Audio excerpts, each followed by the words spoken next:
¿Qué tal, chicos? Vamos a estudiar el día de hoy la fisiología celular de las neuronas y del microambiente neuronal.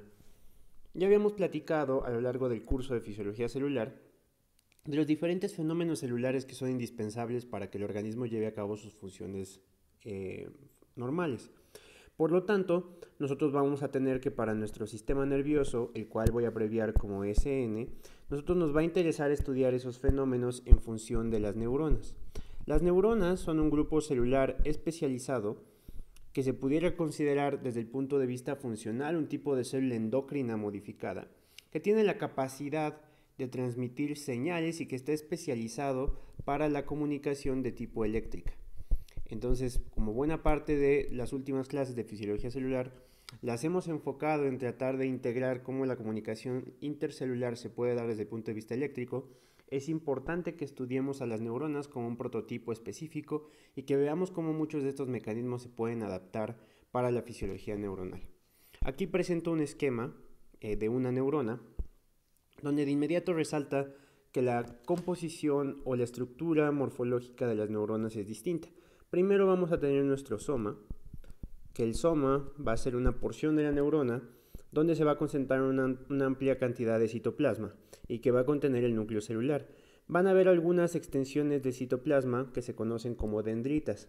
Estas dendritas tienen una función importante para la sinapsis. Las sinapsis en las neuronas las vamos a estudiar con más detalle en la siguiente clase, ¿sale?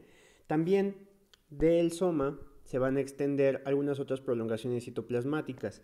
Una de ellas es la terminal presináptica. Ya habíamos estudiado un poco sobre la terminal presináptica, también en el contexto de la sinapsis, pero básicamente son prolongaciones de membrana, que es donde se va a llevar a cabo la acumulación de vesículas que van a participar en la sinapsis en el sistema nervioso central.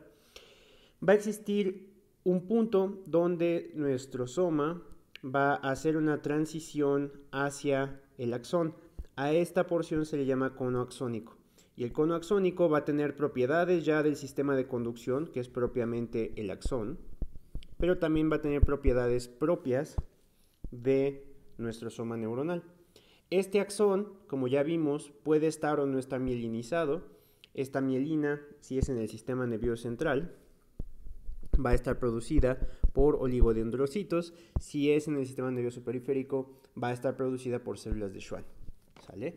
Ahora, desde el punto de vista funcional, nosotros vamos a poder estudiar a las neuronas a través de diferentes clasificaciones. Por un lado, vamos a tener la clasificación dependiendo de la dirección del flujo.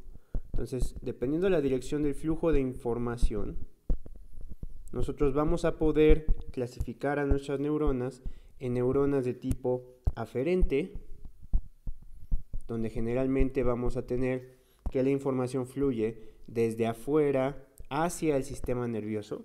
Entonces, las neuronas de tipo aferente casi siempre van a ser de tipo sensorial, ¿sale? Y vamos a tener neuronas de tipo eferente. Las neuronas de tipo eferente son las que van a llevar información desde el sistema nervioso central hacia la periferia. Entonces, el prototipo de neuronas de tipo eferente son las neuronas de tipo motora.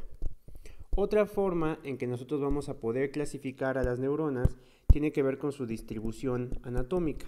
Entonces, de acuerdo a su distribución, nosotros vamos a clasificar a las neuronas en neuronas que puedan tener una distribución somática y una distribución de tipo visceral. Las neuronas de tipo visceral son las que se van a localizar en los órganos abdominales, sobre todo, y que van a participar en funciones que van a estar íntimamente ligadas al sistema nervioso autónomo, como vamos a ver en unas clases más adelante en el bloque de neuro. También podemos tener otro tipo de clasificación que tiene que ver con el origen embriológico, ¿sale? Y basado en el origen embriológico, las neuronas se van a poder clasificar a su vez en neuronas de tipo especiales, las cuales van a estar involucradas en funciones neuronales, como su nombre lo dice, un poco más especializadas, sobre todo tiene que ver con órganos de los sentidos, y neuronas de tipo generales. Entonces nosotros vamos a escuchar una neurona aferente somática general o una neurona eferente somática especial, por ejemplo, ¿sale? vamos a tener que estas clasificaciones neuronales nos van a ayudar a entender un poco de su función y un poco hacia dónde las llevamos, ¿sale? Entonces, una de las grandes cualidades que va a tener nuestra neurona es que va a ser capaz, como una célula excitable, de generar un potencial de acción. Entonces, nuestro potencial de acción, el cual voy a abreviar como PA, se va a generar a partir de la suma de cambios en el potencial de membrana. Acuérdense que potencial de membrana lo abreviamos como BM. Entonces, estos cambios en el potencial de membrana van a participar en una acumulación que eventualmente, al cruzar un umbral, va a iniciar un fenómeno de todo o nada que es regenerativo, que es el potencial de acción. Entonces, el potencial de acción se va a iniciar sobre todo en el soma y se va a sumar en el cono axónico. Entonces, el soma neuronal es donde vamos a tener los potenciales de acción, se suman en el cono axónico y el axón va a tener la función de transmitir nuestro potencial de acción. Desde el punto de vista de la fisiología neuronal, nosotros vamos a llamarle a los cambios en el potencial de membrana de dos tipos. Si son potenciales de membrana que son de tipo despolarizante, nosotros les vamos a llamar potenciales excitatorios postsinápticos, ¿sale? Entonces, una neurona va a poder incidir cambios a través de una sinapsis en otra, generando potenciales excitatorios postsinápticos. Y la suma de estos potenciales excitatorios postsinápticos pueden iniciar un potencial de acción. Entonces, estos se deben a despolarización, ¿sale? Entonces, en fisiología de las neuronas, nosotros vamos a llamar a las despolarizaciones potenciales excitatorios postsinápticos. Por otro lado, si lo que nosotros tenemos es hiperpolarización de la membrana, lo que nosotros vamos a tener son potenciales inhibitorios postsinápticos. Estos potenciales inhibitorios postsinápticos son la suma de hiperpolarizaciones de la membrana, ¿sale? Entonces, esto no quiere decir que sean diferentes de la despolarización o la hiperpolarización normal que ocurre en una membrana, ¿sale? Simplemente que son especificaciones que nos van a ayudar a entender cómo se llevan a cabo estos fenómenos eléctricos desde el punto de vista neuronal, ¿sale?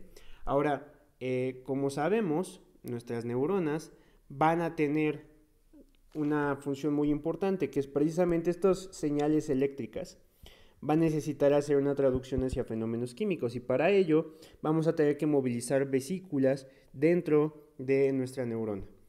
Para esto, las neuronas han desarrollado sistemas de movilización y de secreción de vesículas que son altamente especializados y se van a clasificar grosso modo en dos tipos de transporte a nivel de los axones, ¿sale? Vamos a tener un transporte que va a ser anterógrado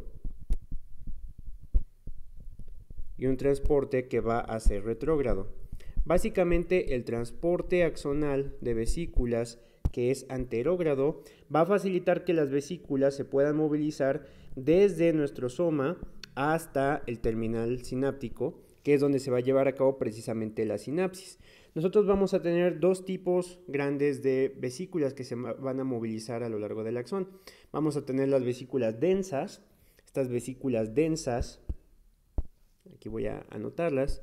Las vesículas densas son aquellas que contienen péptidos, ¿sale? Entonces son neurotransmisores de tipo peptídico, mientras que las claras son vesículas que en este punto van a estar vacías.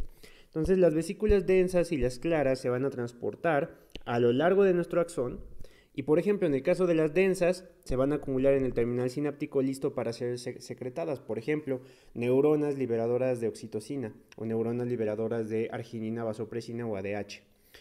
Por otro lado, vesículas claras que van a estar vacías van a después llenarse de neurotransmisor en nuestra terminal presináptica. Ahora, algunas de estas vesículas se van a recapturar, ¿sale? Y se van a transportar de modo inverso. Nuestro transporte anterógrado va a estar sobre todo mediado por moléculas motoras de cinesina.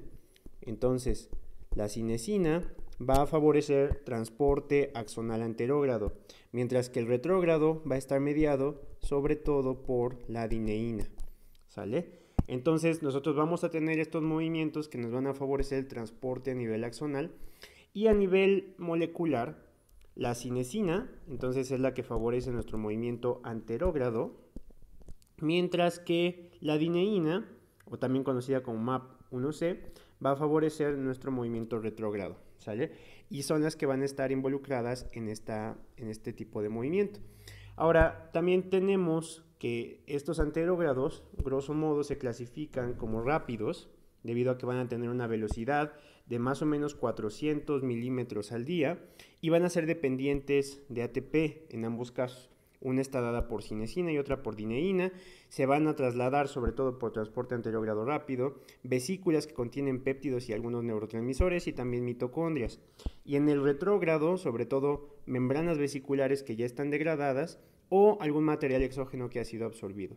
Pero existe también otro tipo de transporte que es lento, y este es de tipo anterógrado, y este le va a servir a las neuronas para transportar neurofilamentos y microtúbulos que van a ser trasladados para mantener el citoesqueleto neuronal, ¿sale? Entonces las neuronas van a tener este tipo de transporte para poder mantener su función sináptica conservada.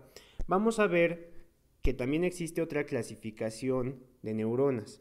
Estas van a estar basadas en diferentes componentes. Por ejemplo, basado en la proyección axonal, nosotros podemos tener dos grandes clasificaciones. Por ejemplo, podemos tener neuronas que van hasta una zona cerebral distante o neuronas que van a permanecer en una sola zona cerebral. Por ejemplo, una neurona que va de una zona cerebral distante pudiera ser una neurona de proyección, la cual se conoce generalmente como célula de Golgi tipo 1, por ejemplo, una motoneurona cortical. Su función es que afecta a diferentes áreas cerebrales, ¿sale? Y van a tener la cualidad de proyectar axones de manera muy rápida. Algunas otras neuronas, por su propia proyección axonal, van a mantenerse en una zona cerebral específica. Por ejemplo, interneuronas o neuronas intrínsecas como la célula bipolar de la retina, que solamente va a afectar a neuronas cercanas. Entonces, las neuronas van a poder afectar a nivel local o van a poder afectar a larga distancia. Basada en el patrón dendrítico, nosotros podemos tener neuronas que puedan tener una distribución de dendritas con forma piramidal, como las células piramidales que se encuentran en el hipocampo, o distribución dendrítica que tenga una forma radial, como las células estrelladas de la corteza cerebral. Estas diferencias van a tener algunas características específicas. Por ejemplo, las células piramidales pueden determinar con qué tipo celular van a poder participar, mientras que las células estrelladas van a tener una alta cantidad de espinas sinápticas, y estas espinas sinápticas van a favorecer en grandes casos aferencias sinápticas. Entonces, de acuerdo a la especialización, también vamos a tener otros tipos neuronales. Finalmente, y esta es una de las clasificaciones, perdón, aquí no anoté que son dendríticas, más conocidas, tiene que ver con el número de procesos neuronales que tengamos. Podemos tener neuronas unipolares, donde solamente sale un proceso de nuestro soma neuronal, o neuronas bipolares, donde salen dos procesos, o neuronas de tipo multipolar, donde tenemos múltiples procesos. Desde luego, estas adaptaciones tienen que ver con el número de procesos y lo cual va a dar, desde luego, la estructura sináptica que tengan nuestras neuronas. Entonces, la diversidad y la forma en que las neuronas se comportan va a determinar en gran medida su función. Su función principal, como ya lo comentamos hace un momento, es la comunicación eléctrica. Para esto van a estar especializadas, pero también van a tener una función de transducción hacia señales químicas. Su estructura y su clasificación va a permitir que nosotros entendamos cuál va a ser la función de la neurona. Pero tenemos que entender cómo los fenómenos eléctricos pueden diferir de manera específica en nuestra neurona, ¿sale? Para ello tenemos que entender cómo se lleva a cabo la comunicación eléctrica en una neurona. Entonces vamos a platicar un poco cómo se lleva a cabo la comunicación eléctrica en una neurona. Entonces aquí tenemos algunas sinapsis que se están llevando a cabo en una dendrita, ¿sale? La dendrita es uno de los principales sitios de sinapsis de la neurona. La sinapsis, como vamos a ver en la próxima clase, se puede dar en cualquier parte, pero en su mayoría se llevan a cabo en las dendritas. Entonces nosotros tenemos aquí, por ejemplo, 3 axones o 3 terminales sinápticas haciendo sinapsis en una dendrita. Y entonces una pregunta es, estas están llevando un estímulo eléctrico. ¿Cómo hacen que se despolarice esta nueva neurona? Pues bueno, vamos a tener potenciales postsinápticos, que si son excitatorios son potenciales excitatorios postsinápticos o inhibitorios, ¿sale? Lo que va a inducir es un cambio en el potencial de membrana de la dendrita. Aquí tenemos un solo potencial de acción llegando a esta dendrita y como tal, pues va a ser pequeño. Sin embargo, vamos a poder tener dos modalidades de sumación. Vamos a tener la sumación espacial, en la cual vamos a tener grupos neuronales que van a hacer sinapsis en más de un segmento. Como podemos ver, cuando hay sumación espacial, por ejemplo, aquí tenemos una sumación espacial de dos terminales presinápticas y aquí de 3, que se da en la misma dendrita, pues vamos a tener una mayor amplitud de nuestro potencial postsináptico, lo cual puede llevar a que se generen potenciales de acción cuando se empiezan a sumar y se acumulan en nuestro cono axónico, ¿sale? Entonces, la sumación espacial, que es una serie de despolarizaciones en diferentes puntos de una neurona, puede llevar a una amplitud que genere más potenciales de acción. Por ejemplo, aquí tenemos 2 potenciales de acción y aquí tenemos 6 potenciales de acción, ¿sale? Sin embargo, como podemos ver aquí, incluso una sinapsis no es suficiente para iniciar un potencial de acción en una neurona. Necesitamos que haya sumación espacial o el otro tipo de sumación del que vamos a platicar, que es la sumación temporal, donde a lo mejor en un mismo espacio nosotros vamos a tener múltiples potenciales de acción que se vayan sumando hasta alcanzar un umbral de despolarización.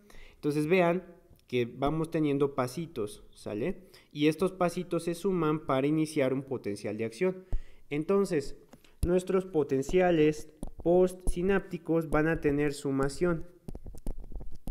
Entonces no es que una sinapsis de inmediato inicie un potencial de acción, lo que inicia es un cambio en la polaridad de la membrana. Esta sumación puede ser espacial o puede ser temporal, ¿sale? Y es una vez que nosotros tenemos estímulos que se suman espacial o temporalmente que nosotros vamos a tener ahora sí un potencial de acción en nuestra neurona postsináptica, ¿sale? Entonces no es que simplemente tengamos un estímulo eléctrico y este inicia el potencial de acción, tiene que haber una sumación. Ahora, las dendritas tienen cualidades específicas. Una forma de entender cómo las neuronas filtran los diferentes estímulos que van ocurriendo es a través de cómo interactúan con las dendritas. Entonces ya habíamos platicado que cuando nosotros tenemos conducción de un potencial de acción, nosotros vamos a tener dos parámetros que van a ser importantes. Una constante de longitud, la cual le llamamos lambda, que esto es a qué distancia viaja nuestro potencial de acción antes de que se atenúe. Entre más largo sea nuestro lambda, mayor va a ser la capacidad del potencial de acción para despolarizar, ¿sale? Y el otro es nuestra constante de tiempo, que es tau. Tau nos dice qué tanto tiempo se tarda en despolarizar un fragmento de membrana adyacente. Y a diferencia de este, que entre más largo es mejor, entre más pequeño es tau, mejor es nuestra conducción. Ya vimos que tau se modifica sobre todo por la mielinización, lo cual mejora la conducción de la membrana al disminuir la resistencia y disminuir la capacitancia. Y nuestra constante de longitud sobre todo se modifica aumentando el diámetro de nuestro axón. Entonces las dendritas, como son un segmento pequeñito, pues tienen un diámetro pequeño, ¿sale? Entonces, entre mayor sea la constante de longitud de nuestro potencial de acción, nuestra dendrita lo va a traducir mejor. Acá tenemos una neurona que está a través de sus terminales sinápticas mandando dos potenciales de acción. Uno tiene una constante de longitud de 0.1 y otra tiene una constante de longitud de 1. Son potenciales excitatorios postsinápticos más o menos de la misma amplitud. Inician un potencial de acción, inician un potencial postsináptico excitatorio y entonces, como este tiene una constante de longitud más grande, es más probable que una vez que se acumule en el cono axónico inicie un potencial de acción, mientras que la otra, que tenga una constante de longitud más pequeña, no lo va a poder tener. Entonces las dendritas van a hacer un trabajo importante y es que van a filtrar los potenciales postsinápticos de pulso bajo, ¿sale? Y van a permitir pasar los potenciales postsinápticos de pulso alto. Entonces las dendritas van a ser un filtro de selectividad, cuya principal función va a ser atenuar potenciales de acción, ¿sale? Entonces van a atenuar potenciales postsinápticos. Una señal que tenga alta frecuencia generalmente se va a atenuar porque va a tener una constante de longitud pequeña, mientras que una señal de baja frecuencia se va a mantener estable. Entonces, grosso modo, las señales de baja frecuencia, lo cual voy a poner como baja o una flecha hacia abajo con una F, generalmente van a ser estables, mientras que los de alta frecuencia van a sufrir un proceso de atenuación.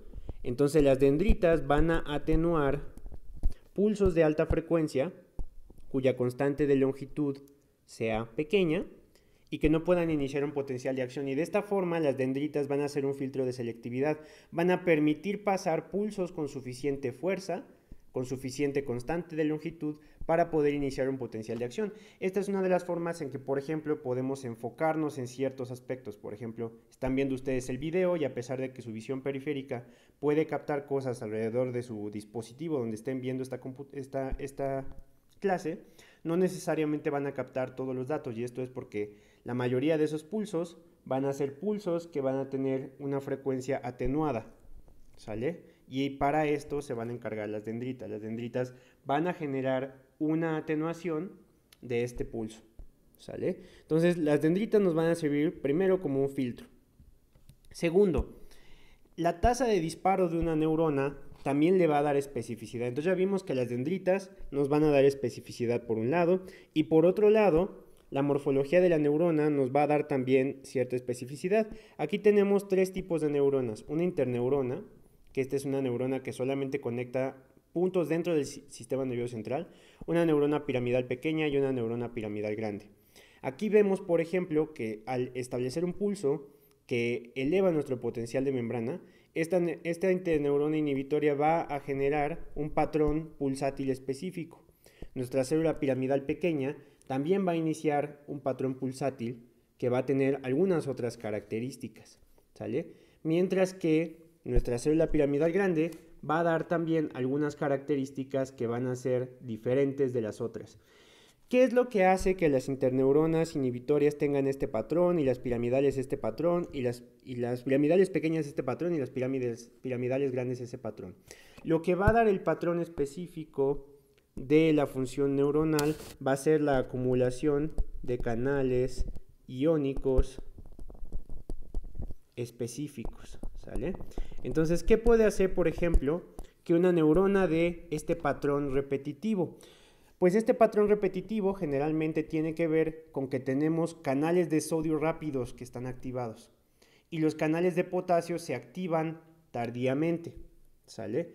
Por ejemplo, si tenemos neuronas que se activan rápidamente por sodio, pero el potasio se tarda de manera muy importante, pues entonces las espigas pueden disparar en tanto la corriente de potasio no entre. Pero una vez que entra la corriente de potasio, pues se acaba nuestro potencial de acción. Si por el contrario tenemos que los canales de potasio se activan lentamente, entonces la frecuencia de espigas primero puede ser alta, pero después conforme se empiezan a presentar corrientes de potasio van a ser más lentas. Entonces en este caso tenemos canales de potasio que se activan muy tardíamente, estos se activan tempranamente pero son lentos. Entonces tenemos pulsos iniciales y después bajan. Y entonces si tenemos diferentes tipos de corrientes, por ejemplo aquí pudiéramos tener una combinación de estos dos en esta última, vamos a tener canales de sodio y canales de potasio que le van a dar especificidad adecuada. Entonces, cómo los canales iónicos se distribuyen también le va a dar a las neuronas propiedades intrínsecas. Entonces ya vimos que nuestras neuronas en su patrón dendrítico van a tener filtros de selectividad. En el tipo de sinapsis que hacen van a tener también selectividad a los tipos de estímulos que pueden estimular más allá de un potencial de acción. Pero también vamos a tener que la forma en que se presentan y acumulan nuestros potenciales de acción va a ser específico de nuestros diferentes grupos neuronales. Por un lado, vamos a tener que algunas neuronas que presentan precisamente potenciales de acción van a tener diferencias en función de la estructura de los canales iónicos, pero incluso a nivel de las dendritas vamos a tener algunas otras oscilaciones. ¿Por qué no nos interesa, por ejemplo, que los potenciales de acción se inicien en las dendritas? Aquí tenemos la sinapsis, ¿no? Pero dijimos hace un momento que los potenciales de acción se inician sobre todo en el cono axónico, que es donde vemos la sumación de los diferentes potenciales postsinápticos. Pues bueno, esto va a ser debido a que la densidad de los canales va a ser distinta. En las dendritas vamos a tener sobre todo canales de calcio, ¿sale? Estos canales de calcio son desde luego dependientes de voltaje, pero van a tener la cualidad de que no necesariamente van a poder acumular un potencial de acción suficiente para iniciar un potencial de acción, mientras que en el soma vamos a tener sobre todo canales de sodio, y los canales de sodio son los que van a facilitar sobre todo el inicio y la sumación de los potenciales de acción. Entonces, mientras que sí vamos a tener algunos potenciales de acción dendríticos, la mayoría de los potenciales de acción van a iniciar solo un potencial postsináptico que cambie la polaridad de la membrana y que traduzca suficiente información para que una vez que se sume en el soma, inicie nuestro potencial de acción posteriormente. Esta es una célula de Purkinje que es característica del cerebelo, y lo vamos a ver más adelante, pero lo que podemos entender de esta es que los patrones dendríticos expresan potenciales de acción que son dependientes de calcio, mientras que en el soma vamos a tener patrones de potenciales de acción que son dependientes de canales de sodio. Entonces no solamente vamos a tener diversidad de potencial de acción, sino que también la forma en que los filtros se dan tienen que ver con cómo los canales se van a presentar. Una última diversidad neuronal que nosotros vamos a observar va a tener que ver con cómo se conducen nuestros potenciales de acción. Vamos a tener que conforme nosotros tenemos, por ejemplo, aquí terminales presinápticas que están haciendo sinapsis en nuestras dendritas y que se acumulan en nuestro soma y después en el cono axónico, en el segmento inicial, que es donde se transiciona desde el soma hasta el axón, vamos a tener nuestro potencial de acción. Vamos a ver que vamos a tener, a pesar de que hay un cambio importante en el potencial de membrana, generalmente no vamos a transgredir nuestro umbral hasta acá, y esto va a ser porque el umbral en estos puntos va a ser distinto. ¿Qué es lo que determina el umbral? Esto ya lo habíamos comentado en clases previas, pero es la densidad de canales dependientes de voltaje. Entonces, dependiendo cuántos canales dependientes de voltaje haya, va a ser el umbral. Entre más canales haya, el umbral va a ser más bajo. Entre menos canales haya, el umbral va a ser más alto. Entonces, en estos puntos, sobre todo en las dendritas y en el soma, la densidad de canales de sodio dependientes de voltaje va a ser bajita, como podemos ver aquí. Pero conforme nos acercamos al segmento inicial y al cono axónico, la densidad de los canales de sodio va a ser sumamente alta. Lo que quiere decir es que generalmente los potenciales de acción en una neurona no se van a iniciar en el soma, se van a iniciar en este segmento inicial, que es la transición entre el cono axónico y nuestro axón, ¿sale? Vamos a ver que esta alta densidad también se presenta en los nodos de Rambier.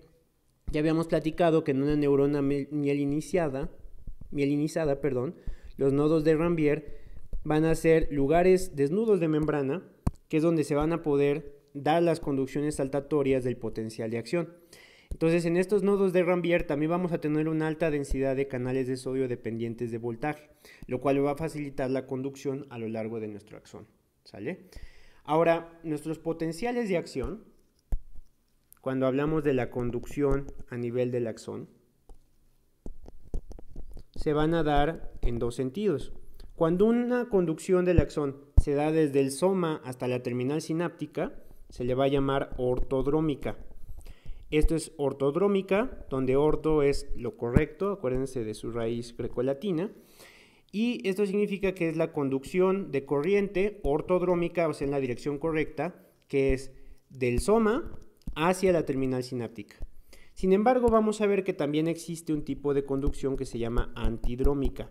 Este no se conoce muy bien su función fisiológica, pero se cree que tiene que ver con la forma en que la neurona recibe un poco del feedback que se puede presentar a través de la conducción. Entonces, a pesar de que la conducción saltatoria tiende a ser ortodrómica, del soma hacia la terminal sináptica, puede haber un poco de conducción antidrómica en el sentido opuesto. Recordemos que la conducción saltatoria en las neuronas de los mamíferos casi siempre se va a dar por axones de tipo mielinizado, ¿sale? Entonces, en los axones, perdón, me quedó muy fea esa M, en los axones mielinizados, nuestro potencial de acción va a tener una conducción saltatoria, que va a ser normal y va a generar espigas en los nodos de Ranvier, que es donde tenemos una alta densidad de canales de sodio, ¿sale? ¿Qué pasa, por ejemplo, en enfermedades como la esclerosis múltiple, la cual voy a abreviar como EM?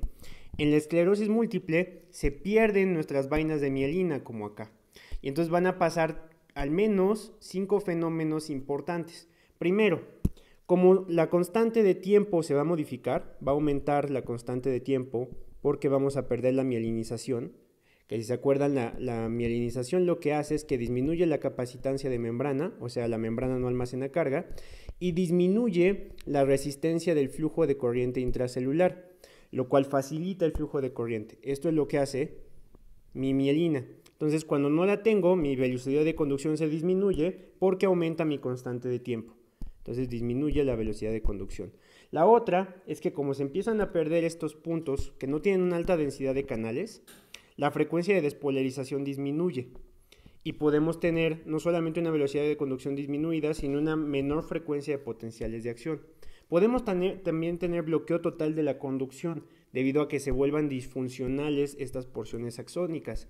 Y la otra es que como ya no tenemos este orden en el cual primero se despolariza este segmento y salta hacia acá la carga, luego se despolariza este segmento y salta hacia acá la carga, ahora podemos tener focos de despolarización ectópica, lo cual desordena la conducción de nuestro axón y por lo tanto puede generar estas oscilaciones de conducción que pues básicamente son fútiles porque no generan un flujo de corriente hacia un sentido. Por otro lado, también podemos tener alteración de la mecanosensibilidad que pueden generar potenciales exógenos fuera de nuestro punto de conducción. Entonces la desmielinización es muy deleteria y dependiendo el tipo de nervio que se desmielinice va a ser la alteración que observemos en la esclerosis múltiple. Otro fenómeno que ocurre cuando perdemos la mielinización es que podemos hacer que los axones se pasen corriente a través de conducción saltatoria entre diferentes axones, es decir, no en un solo axón de modo ordenado, sino entre axones de forma desordenada. Y esto puede generar conducción antidrómica, ¿sale? En lugar de que tengamos la conducción ortodrómica, vamos a tener conducción antidrómica y esto pues va a generar alteraciones que puedan ser patológicas, ¿sale? De manera fisiológica, nuestro organismo va a tener diferentes tipos de fibras. Aquí tenemos una tabla que es la clasificación de Erlanger y Gasser para el tipo de fibras nerviosas. Estas fibras van a variar en diámetro, van a variar en velocidad de conducción y van a variar desde luego en función. Vamos a ver brevemente algunas de ellas. Vamos a tener fibras que son de tipo A y que van a estar acompañados por una letra griega y fibras de tipo B y de tipo C. Generalmente nuestras fibras de tipo A hasta tipo C van a ser casi todas mielinizadas, excepto las de tipo C. Las de tipo C, lo que conducen sobre todo son dolor, pero sobre todo dolor crónico. Ay, perdón, no se ve muy bien lo que escribí ahí. Lo que conduce es dolor crónico y temperatura. Entonces las fibras C son fibras que no están mielinizadas porque no nos interesa que el dolor crónico se transmita rápido, ¿sale? Entonces, como no están mielinizadas, su velocidad de conducción va a ser sumamente lenta. Pero precisamente para tratar de sobrevenir eso, van a ser fibras que tengan un diámetro suficiente para lograr una conducción adecuada, ¿sale? Mientras que nuestras fibras A, por ejemplo, son fibras sobre todo de tipo aferentes, excepto las fibras A gamma que pueden ser fibras motoras. Entonces estas, por ejemplo, son aferentes sensoriales, ¿sale? O en algunos casos de motoneuronas al músculo esquelético, como vamos a ver, algunas están involucradas en arcos reflejos que son importantes, ¿sale? Estas son fibras de altas velocidades, por ejemplo la fibra del arco reflejo es muy importante, o las fibras A beta que tienen aferencias sensoriales, o las fibras A gamma que van hasta los usos intramusculares, o las A delta, que manejan receptores de dolor y temperatura, pero rápidos, ¿sale? Que no tienen que ver con adaptación crónica. O las fibras de tipo B, que son neuronas preganglionares hacia el sistema nervioso central. No es necesario que se aprendan esta clasificación, pero sí es importante que vean que aún ya vimos que las neuronas tienen diversidad dendrítica, que tienen diversidad en la acumulación dentro de su propia estructura de canales iónicos. Ya vimos que tienen filtro de selectividad en sus dendritas y además, de acuerdo a la estructura de su axón, van a tener propiedades específicas que le van a permitir conducir ciertos estímulos. Entonces, la diversidad neuronal es sumamente amplia, pero una cosa interesante que ocurre es que debido a su función eléctrica, como vimos en los potenciales de acción y desde la clase de fisiología del potencial de membrana, nosotros vamos a tener que en un potencial de acción vamos a tener un aumento de la concentración de sodio intracelular y durante la repolarización va a salir el potasio. Entonces vamos a tener un aumento en la concentración de potasio extracelular. Aunque yo les había dicho que no necesariamente es mucho el flujo, sí vamos a tener reversiones importantes. También habíamos platicado en la clase de potencial de acción que cuando tenemos un aumento en la concentración de potasio extracelular, vamos a tener un potencial de acción o una despolarización, ¿sale? Entonces, si durante un solo potencial de acción pasa esto, ahora imagínense un cerebro que está haciendo un efecto múltiple en muchas neuronas en muchas regiones. Vamos a tener muchos cambios de sodio, muchos cambios de potasio, que va a garantizar que las neuronas tengan un microambiente lo suficientemente adecuado para poder sostener su función eléctrica y todas las funciones complejas y especializadas que le dan sus diferentes puntos y su diversidad morfológica. Para ello tenemos que estudiar un poco nuestro microambiente neuronal. Las neuronas van a tener un microambiente específico, ¿sale? Y es que van a estar rodeadas por un líquido extracelular específico del cerebro, ¿sale? Es decir, no es igual al líquido extracelular en el que van a vivir todas las neuronas. Este líquido extracelular cerebral va a tener una composición muy similar con un líquido que se acumula muy cerca de las neuronas, que es el líquido cefalorraquídeo. Como ya habíamos comentado en la porción de transporte y solutos, es necesario que el mantenimiento de la homeostasis del líquido extracelular sea constante, debido a que de esto depende la función de muchas células, pues en las neuronas es todavía más importante, porque las neuronas son metabólicamente activas, van a estar modificando su entorno extracelular y por lo tanto necesitamos que tanto la regulación del líquido extracelular cerebral como del líquido cefalorraquídeo esté íntimamente regulada. En nuestro sistema nervioso central, y en específico en el cerebro, nosotros vamos a tener cuatro porciones ventriculares. Primero, los ventrículos laterales, que van a tener un ventrículo lateral izquierdo y un ventrículo lateral derecho, que se van a comunicar con un tercer ventrículo, ¿sale? Este tercer ventrículo después, a través del acueducto de Silvio, se va a comunicar con nuestro cuarto ventrículo, y estos van a ser sitios donde va a circular el líquido cefalorraquídeo posteriormente hacia abajo, hacia el canal central de la médula espinal. Entonces, este va a ser nuestro punto de circulación de nuestro líquido cefalorraquídeo. Y el líquido cefalorraquídeo no es un ultrafiltrado del plasma, es decir, no tiene la misma composición del plasma, sino que va a tener una composición específica que va a ser diferente. Ahorita vamos a platicar en detalle de cómo se da. ¿Cómo es que circula nuestro líquido cefalorraquídeo? Pues bueno, vamos a tener que se va a producir en unas procesos coroideos. Estos procesos coroideos, estos están de este lado. Entonces acá tenemos nuestros ventrículos y los plexos coroideos son los que van a producir nuestro líquido cefalorraquídeo. Se va a producir, se va a liberar hacia los ventrículos, y ahorita vamos a ver con detalle cómo se da la producción, y este va a circular a lo largo de todo nuestro sistema nervioso central. Una cosa importante que va a tener nuestro líquido cefalorraquídeo es que aproximadamente son 150 mililitros en todo el sistema nervioso central, pero se producen aproximadamente 500 mililitros al día. Lo que esto quiere decir es que al día se produce 3 veces la cantidad de líquido cefalorraquídeo que necesita el sistema nervioso. Esto es porque en el líquido cefalorraquídeo nosotros vamos a tener muchos materiales de desecho, y esos materiales de desecho pues se tienen que modificar, ¿sale? ¿Cómo es que este líquido cefalorraquídeo se elimina? Ahorita lo vamos a ver en un momento más adelante, ¿sale?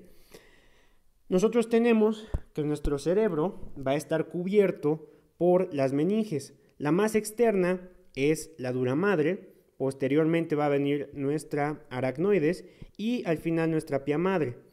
Después de la aracnoides viene un espacio subaracnoideo, que es donde nosotros vamos a tener la circulación más importante de nuestro líquido cefalorraquídeo. Y es donde precisamente vamos a tener la producción de líquido cefalorraquídeo dentro de nuestros ventrículos. ¿Sale? Vamos a ver que nuestro líquido cefalorraquídeo se va a absorber. Ya vimos que la producción es mucho mayor que la cantidad de líquido cefalorraquídeo que se mantiene. Entonces debemos tener una alta tasa de absorción. ¿Sale? Lo que esto significa es que debemos absorber una gran cantidad de ese líquido cefalorraquídeo. Entonces el líquido cefalorraquídeo se va a absorber en una porción que se va a llamar vellosidad aracnoidea. ¿Sale? La vellosidad aracnoidea, que también se conoce como gránulos aracnoideos, va a tener desde nuestro espacio subaracnoideo esta función como de válvula, y que en función de cuando se eleva la presión del líquido cefalorraquídeo a través de transitosis va a llevar al líquido cefalorraquídeo desde el espacio subaracnoideo hacia el seno venoso. Y aquí tenemos una gráfica de cómo se da la absorción. Entonces, desde nuestro espacio subaracnoideo, que voy a abreviar como subar, va a ir hasta el seno venoso, y esto se va a dar a través de las vellosidades aracnoideas. Y esas vellosidades aracnoideas, que voy a abreviar como VA, son sensibles a cambios de presión. Entonces aquí tenemos una gráfica donde vemos la presión del líquido cefalorraquídeo y el flujo del líquido cefalorraquídeo. El volumen del líquido cefalorraquídeo debe de ser constante porque vamos a tener que nuestro cráneo va a ser una estructura sólida, ¿sale? Y como es una estructura sólida, debe mantener tres estructuras en armonía. Por un lado, el parénquima cerebral, ¿sale? Por otro lado, el líquido cefalorraquídeo. Y por otro lado, la tensión arterial, que básicamente es el flujo sanguíneo, ¿sale? Todo esto debe de estar en armonía. Si por alguna razón tenemos, por ejemplo, un aumento de líquido cefalorraquídeo, esto se mete y puede comprometer la tensión arterial. Por ejemplo, una acumulación de líquido cefalorraquídeo puede ocasionar algo que se llama un fenómeno de Cushing, en el cual nosotros vamos a tener que la hipertensión o la hipertensión endocraniana puede ocasionar cambios en la tensión arterial, lo cual van a ver con más detalle en el bloque de fisiología cardiovascular. Sin embargo, aquí tenemos que esto se debe de regular de manera importante. Y entonces vamos a ver que el líquido cefalorraquídeo es constante cuando la absorción se iguala con la formación. Entonces vamos a ver que a una presión específica del líquido cefalorraquídeo nosotros vamos a tener que se absorbe a la tasa a la que se produce. Y cualquier cosa que lo cambie va a entrar en una discordancia. Es decir, aquí se absorbería más líquido cefalorraquídeo del que se produce, y esto pudiera deberse a un cambio, a una caída de presión, por ejemplo, durante una punción lumbar. Y aquí vamos a tener un aumento de presión donde se absorbe menos de lo que se produce y podemos tener acumulación de líquido cefalorraquídeo, lo cual tampoco es buena. Entonces la función de las vellosidades aracnoideas es muy importante y cualquier cambio de presión va a ser detectado por este sistema y va a favorecer reabsorción en el caso de una elevación de presión. Entonces si aquí se eleva la presión va a aumentar la absorción, y si disminuye la presión va a disminuir la absorción. Y esto es lo que garantiza que el líquido cefalorraquídeo se mantenga constante. ¿Sale? Ahora, el líquido cefalorraquídeo, como comenté hace un momento, se produce en las vellosidades, se va a producir en los plexos coroideos, perdón.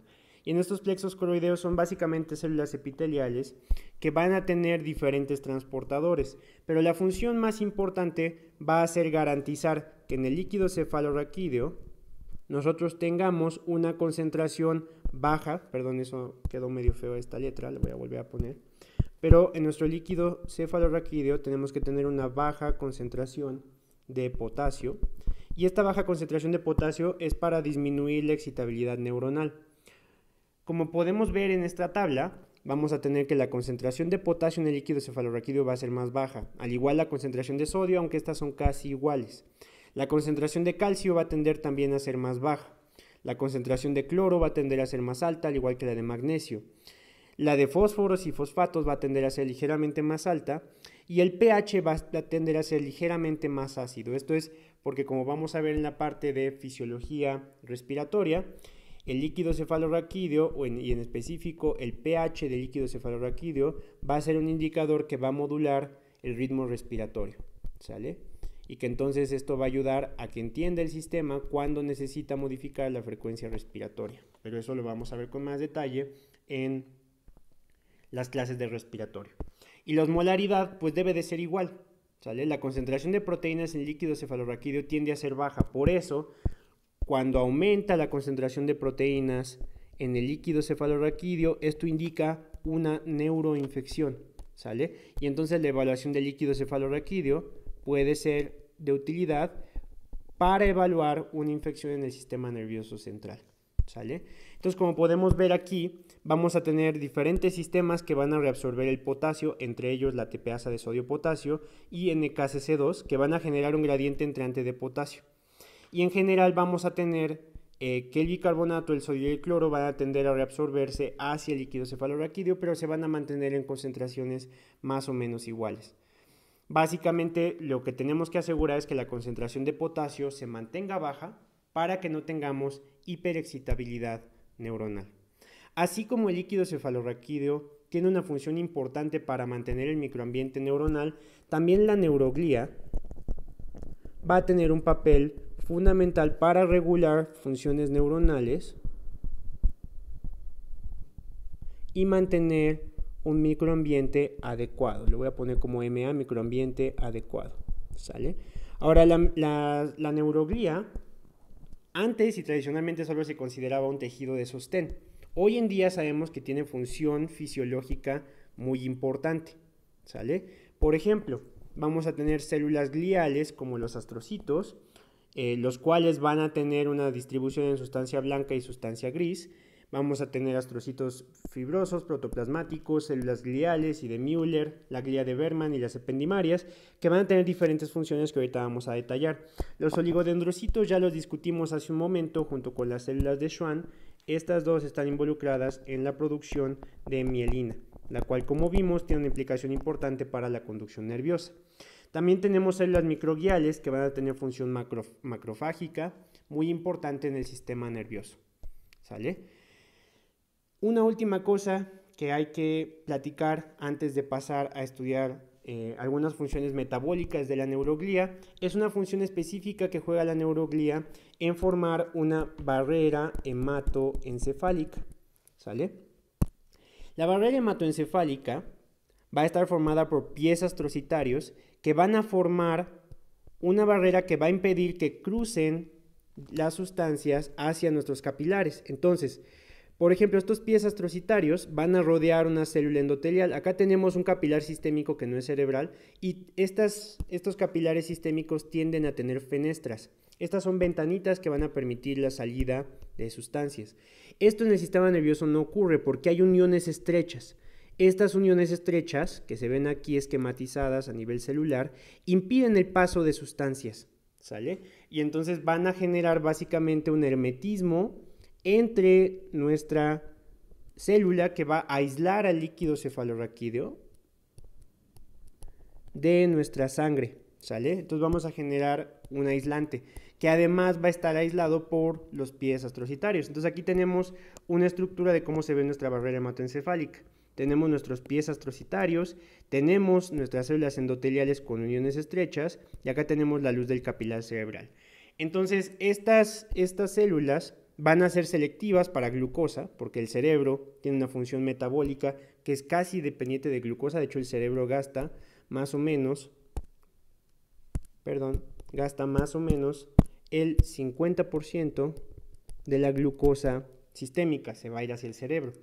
Esto se absorbe sobre todo a través de GLUT1 y vamos a tener también una regulación importante del líquido extracelular y una absorción de agua a través de acuaporinas que van a estar insertadas en nuestra célula, ¿sale? También por aquí vamos a tener difusión de oxígeno y de CO2 y de nuestras luces de desecho, pero muchas sustancias no van a poder cruzar la membrana de manera específica.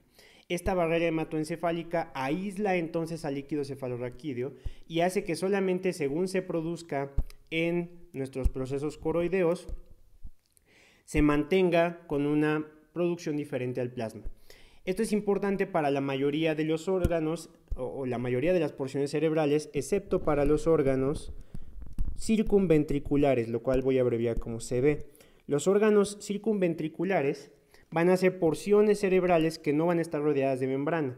De manera no sorprendente, tanto los órganos subcomisurales, los subfornicales y el órgano vasculoso de la lámina terminal tienen función específica para regular la osmolaridad y el estímulo de la sed, ¿sale? Otras que van a tener alguna importancia va a ser el área postrema, que como sabemos es un área de reconocimiento de sustancias, y el área gatillo del vómito, la glándula pineal, cuya función es secretar melatonina, y la hipófisis, cuya función es secretar diferentes hormonas, las cuales van a regular diferentes ejes hormonales. Entonces, los órganos que no están rodeados por barrera hematoencefálica o tienen la función de censar cómo está básicamente el estado corporal, o tienen la función de secretar hormonas. Entonces, los astrocitos van a ayudar a través de sus pies astrocitarios a generar esta barrera que separe precisamente a los capilares de nuestro líquido cefalorraquídeo, pero van a jugar algunas otras funciones importantes también los astrocitos. Por un lado, tenemos que nuestras neuronas durante un potencial de acción, como ya lo había comentado hace un momento, van a aumentar la concentración de potasio extracelular, ¿sale? Y esto está esquematizado aquí, donde lo que vemos es que en un potencial de acción entra sodio, sale potasio, ¿sale?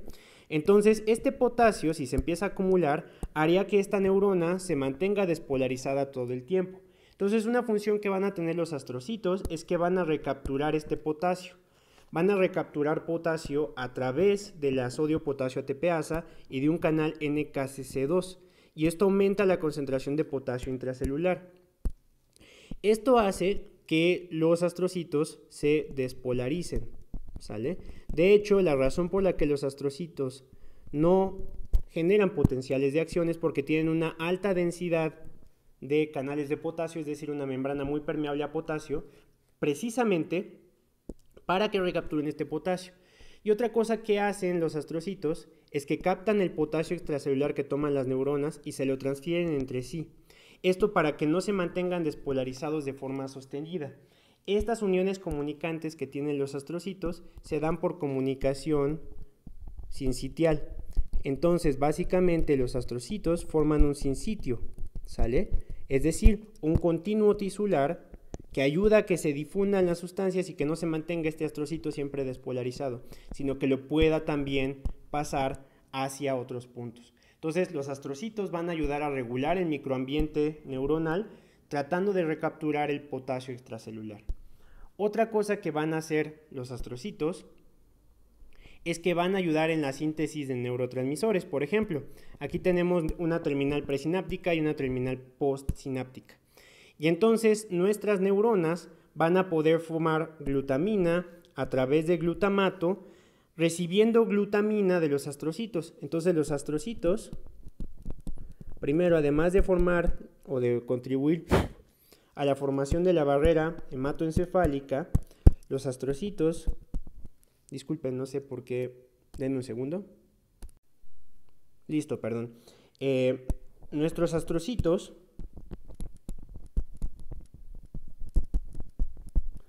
van a favorecer la producción de glutamina. La producción de glutamina se va a dar en las neuronas, en los astrocitos, a través de la glutamina sintetasa.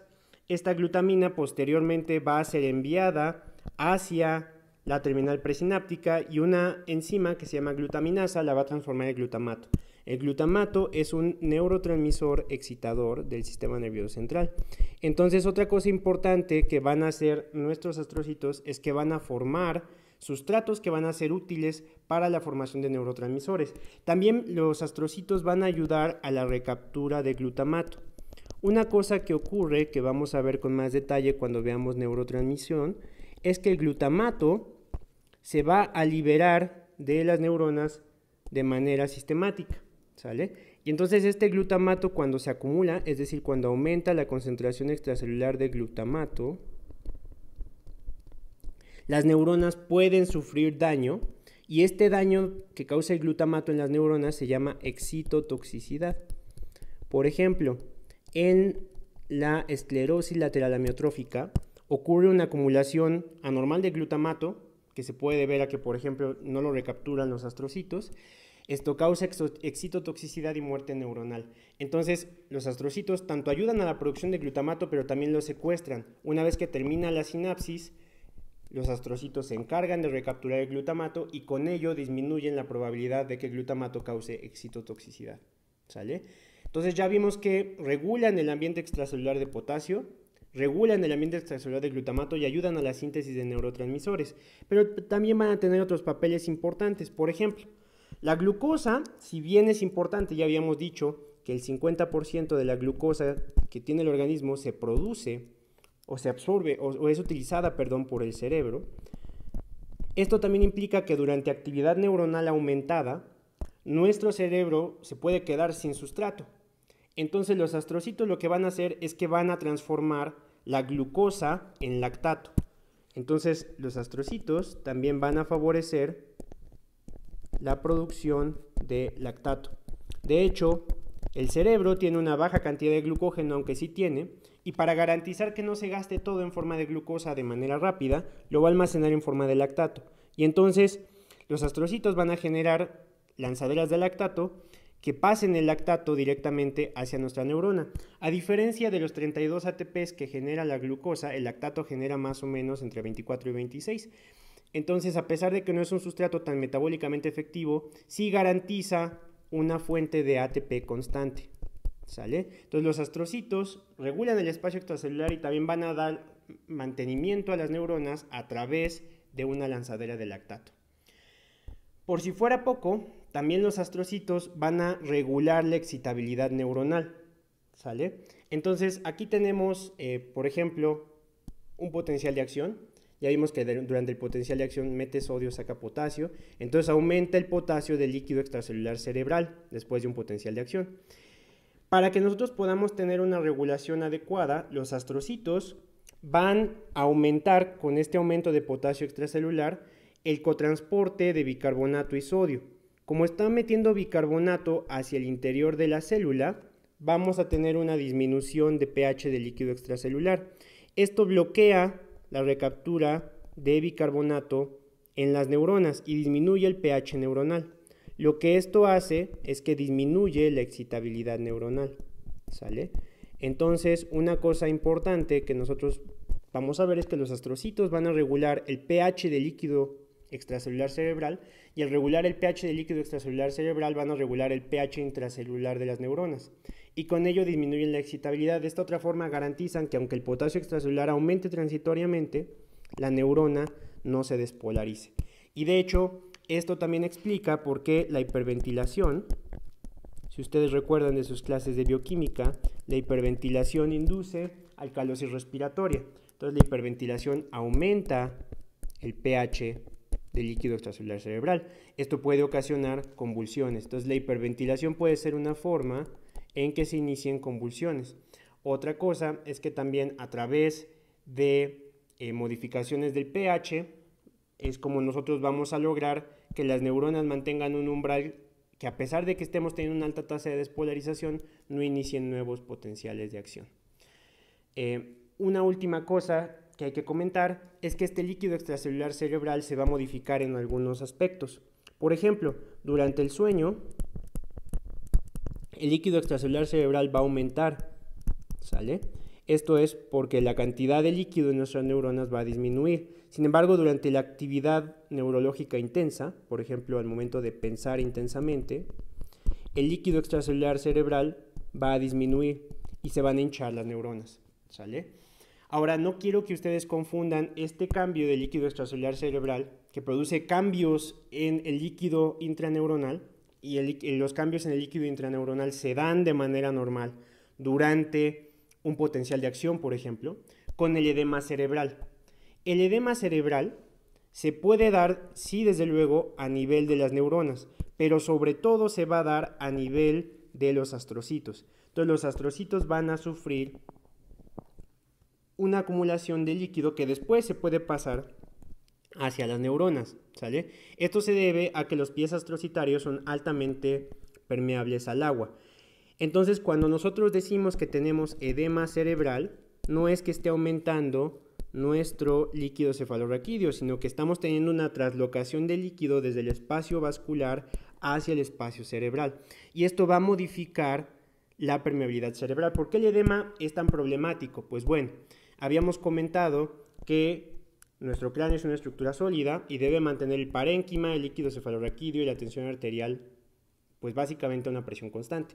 Si aumenta la presión de alguno de ellos, por ejemplo, aumenta la del parénquima con edema cerebral, va a ocasionar presión en los otros compartimentos. Eventualmente, si nosotros superamos la presión de apertura de un vaso sanguíneo, el edema cerebral puede llevar a una oclusión del flujo sanguíneo cerebral, ¿sale? Y eso puede ser catastrófico. Entonces, acá tenemos una gráfica donde vemos cómo cambia la presión intracraneal con el volumen. Entonces, generalmente la presión intracraneal va a tener una baja sensibilidad y conforme nosotros empezamos a acumular volumen, por ejemplo, durante el edema, va a aumentar la presión intracraneal. Este aumento de la presión intracraneal va a ocasionar que se bloquee el flujo de sangre, pero también puede presionar el parénquima. Y esto puede ocasionar síntomas neurológicos. Por ejemplo, en la hidrocefalia normotensa, que es una acumulación de líquido cefalorraquídeo sin cambios en la presión arterial, esto ocurre a expensas de que el parénquima se dañe. Y este daño parenquimatoso es lo que induce alteraciones en la marcha, incontinencia urinaria y demencia, que son característicos de la hidrocefalia normotensa. Entonces, durante el edema cerebral, lo que se edematizan básicamente son los astrocitos. Esto cambia la presión intracraneal, puede ocasionar oclusión vascular y puede ocasionar, desde luego, daño parenquimatoso. Como podemos ver, el sistema nervioso central tiene características únicas que hacen que algunos de los principios de fisiología celular que hemos visto en los diferentes temas de este primer bloque de fisiología celular tengan algunas especificaciones importantes. Es importante que las tengamos en cuenta conforme vayamos ahora a estudiar cómo funciona la sinapsis en nuestro sistema nervioso central. Muchas gracias, chicos, y que tengan muy buen día.